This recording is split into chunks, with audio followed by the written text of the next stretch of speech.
আওয়ামী লীগ এবং জাতীয় পার্টি তাদের সামনের নির্বাচনে অংশগ্রহণ করার কোনো সুযোগ রাখা যাবে না।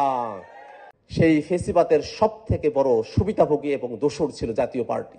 সেই জাতীয় পার্টি বাংলাদেশের জনগণের বিরুদ্ধে গিয়ে ফেসিবাদকে আজীবন সমর্থন করে এসেছে। 5 আগস্টের পরে উচিত ছিল জাতীয় পার্টি আওয়ামী লীগের দোসরদেরকে আইনের আওতায় নিয়ে আসা, কিন্তু এখনো পর্যন্ত তারা দেশ বিরোধী বক্তব্য দিয়ে যাচ্ছে।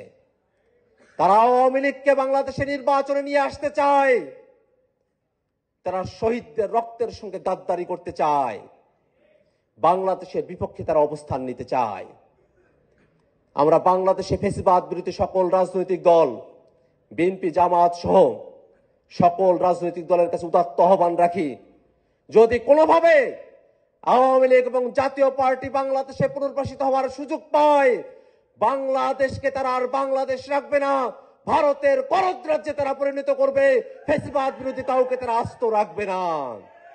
যদি একটা দলের সিদ্ধান্তের কারণে আরপিওর সংশোধনীকে বাতিল করা হয়, তাহলে আমরা বুঝে নেব সরকার লন্ডনে যে বৈঠক করেছিল সেই বৈঠকের মধ্য দিয়ে বাংলাদেশের ক্ষমতাকে কারো কাছে হস্তান্তর করার সিদ্ধান্ত নিয়েছে।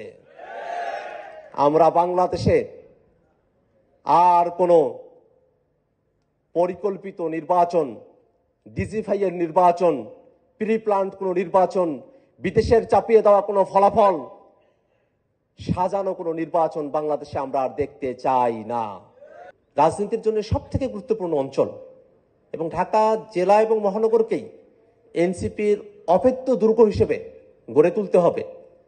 সে কারণে এই অঞ্চলের মধ্যে আপনারা যারা আছেন, আপনারা দলীয় শৃঙ্খলার বিষয়কে সব থেকে গুরুত্বের সঙ্গে বিবেচনা করবেন, অত্যন্ত ভদ্রচিতভাবে নিজেদের রাজনৈতিক কর্মকাণ্ডগুলোকে আপনারা পরিচালনা করবেন। এই আশাবাদ আপনাদের কাছে আমি রাখতে চাই এবং আমি বিশ্বাস করি যে আশাবাদের ভিত্তিতেই আমরা নতুন বাংলাদেশে নতুন রাজনীতি আমরা বিনির্মাণ করতে পারব। আমরা ঐক্যমত্য কমিশনের আলোচনাগুলোতে অংশগ্রহণ করেছি। ঐক্যমত্য কমিশনের আলোচনা হয়তো অনেক আগেই শেষ হয়ে যেতে পারত যদি না এনসিপি সংস্কারের আলোচনাকেই প্রধানতম লক্ষ্য বস্তুতে পরিণত না করত।